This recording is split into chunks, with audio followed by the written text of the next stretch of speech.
कहा जाता है कि जब श्रावस्ती में अंगुलीमाल का भय था, तभी भगवान गौतम बुद्ध अपना वर्षावास करने के लिए श्रावस्ती में आए हुए थे। तब लोगों ने उन्हें अंगुलीमाल के आतंक के बारे में बताया, लेकिन वे मौन धारण करते हुए जंगल की ओर चलते गए। तभी पीछे से आवाज आई, रुक जा, कहाँ जा रहा है? बुद्ध ठहर गए और पीछे मुड़कर देखा तो अंगुलीमाल डाकू खड़ा था और उसके गले में मृत लोगों की उंगलियों की माला लटक रही थी। उसके डरावने रूप को देखकर भी बुद्ध शांत और सरल थे। बुद्ध ने मधुर स्वर में कहा, मैं तो ठहर गया, भला तू कब ठहरेगा? बुद्ध की निडरता और चेहरे पर तेज देखकर अंगुलीमाल ने कहा, हे सन्यासी, क्या तुम्हें मुझसे डर नहीं लग रहा? देख, मैंने लोगों को मारकर उनके उंगलियों की माला पहनी हुई है। बुद्ध बोले, भला तुझसे क्या डरना? डरना है तो उससे डरो जो सच में ताकतवर हो।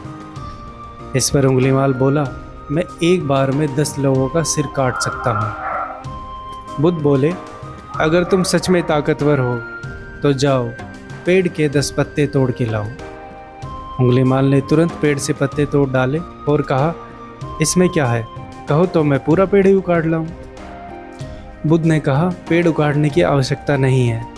अगर तुम सच में ताकतवर हो तो इन तोड़े हुए पत्तियों को वापस पेड़ में जोड़ दो। इस पर अंगुलीमाल बोला, भला टूटे हुए पत्ते कैसे जुड़ सकते हैं? बुद्ध ने बड़ी सरलता से कहा, जिस चीज को तुम जोड़ नहीं सकते उसे तोड़ने का अधिकार तुम्हें कैसे मिला? यदि तुम मनुष्य का सिर जोड़ ही नहीं सकते तो उसे काटने में कैसी बहादुरी? यह सुनकर अंगुलीमाल अवाक रह गया और बुद्ध से कहा, मुझे अपनी शरण में ले लीजिए। यह कहते हुए अंगुलीमाल ने अपनी तलवार नदी में फेंक दी और बुद्ध के चरणों में गिरा। भगवान बुद्ध ने आ भिक्षु कहकर अंगुलीमाल को दीक्षा दी। यह भगवान बुद्ध का ही चमत्कार था जिससे अंगुलीमाल भिक्षु बन गया।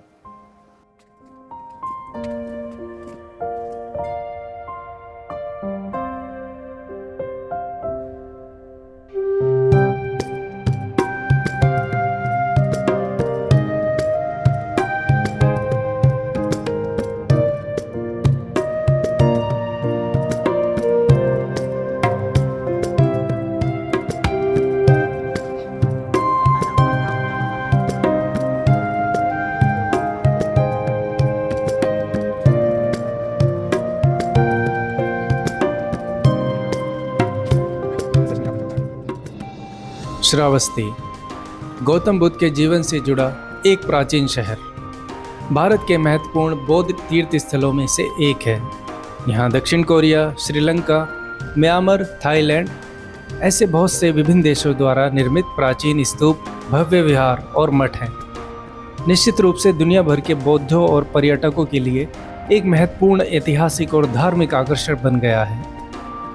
लगभग 2500 साल पहले यह भारत के 6 सबसे बड़े शहरों में से एक था और कौशल साम्राज्य की राजधानी के रूप में भी कार्य करता था।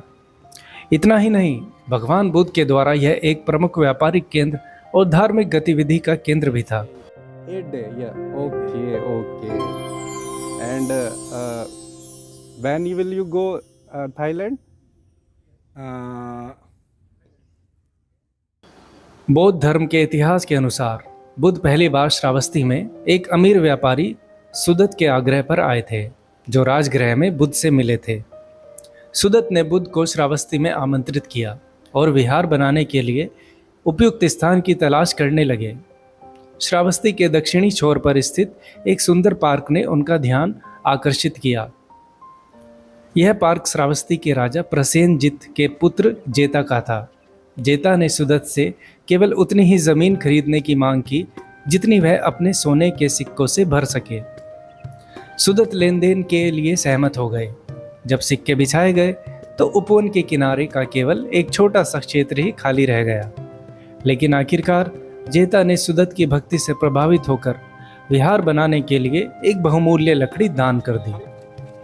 राजकुमार जेता के दान में सम्मान में इस पार्क को जेतवन विहार के नाम से जाना जाने लगा।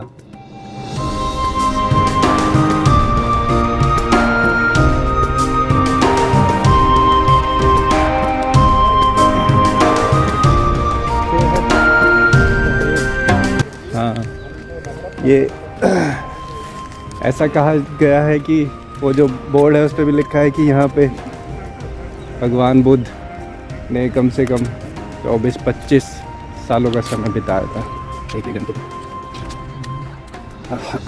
काफ़ी अच्छी जगह है और यहाँ पे करंट है। यहीं पर भगवान बुद्ध ने अंगुलीमाल को एक डाकू से बौद्ध भिक्षु में बदल दिया था। गुप्त काल में श्रावस्ती शिक्षा का एक समृद्ध केंद्र भी था। जब प्रसिद्ध चीनी यात्री ह्वेनसांग ने इस स्थल का दौरा किया तो उन्हें कई क्षतिग्रस्त स्तूप, मठों और खंडर के रूप में एक और महल मिला। श्रावस्ती के महत्व का विश्लेषण इस तथ्य से भी किया जा सकता है कि यहीं पर बुद्ध ने निर्वाण के मार्ग की ओर ले जाने वाले सबसे अधिक प्रवचनों और निर्देशों के साथ सबसे लंबा समय बिताया था।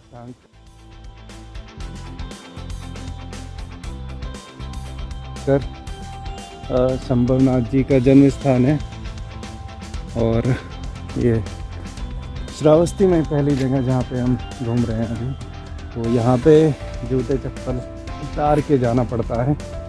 चलिए चलते हैं आगे।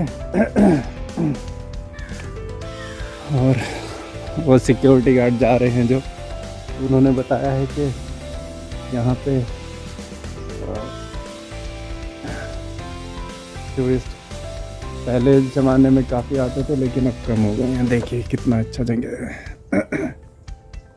बड़ा ही सुंदर सा स्ट्रक्चर बनाया हुआ है ये और डिफरेंट है। ये देखिए।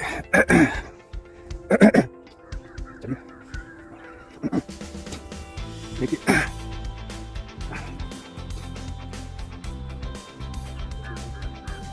ये देखिए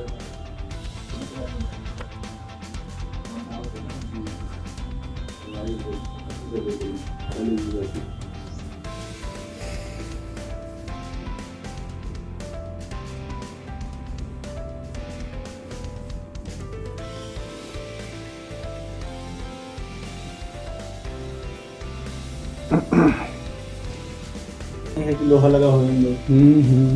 अच्छा, हाँ, ऐसे बना था वैसे। ऐसे ही बना हुआ है।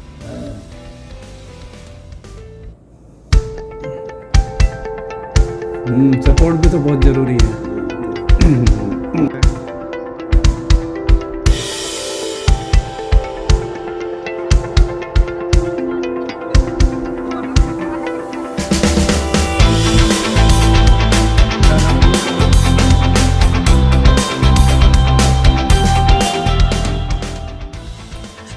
ज्ञान प्राप्ति के 7 वर्ष बाद बुद्ध द्वारा श्रावस्ती में किया गया जुड़वा चमत्कार उनका सर्वश्रेष्ठ चमत्कार माना जाता है। यह चमत्कार विधर्मियों द्वारा बुद्ध को दी गई चुनौती के जवाब में था, जिसमें उन्होंने भविष्यवाणी की थी कि वह आम के पेड़ के नीचे बैठकर चमत्कार करेंगे। यह सुनकर विधर्मियों ने क्षेत्र के सभी आम के पेड़ों को नष्ट कर दिया।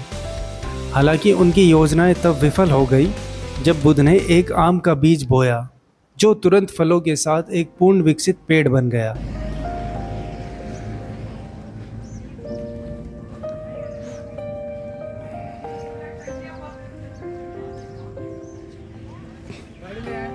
हाँ,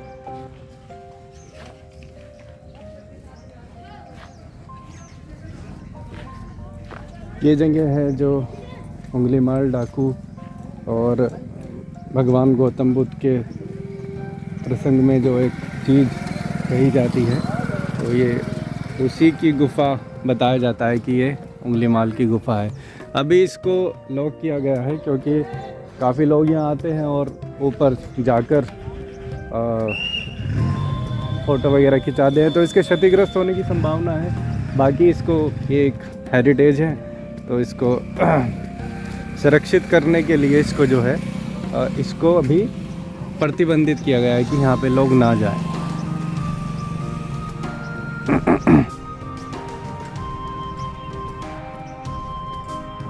इतनी आश्चर्य की बात है कि हम लोग उसी जगह घूम रहे हैं जहाँ पे भगवान गौतम बुद्ध ने अपनी जो है सारी क्रियाएं करी।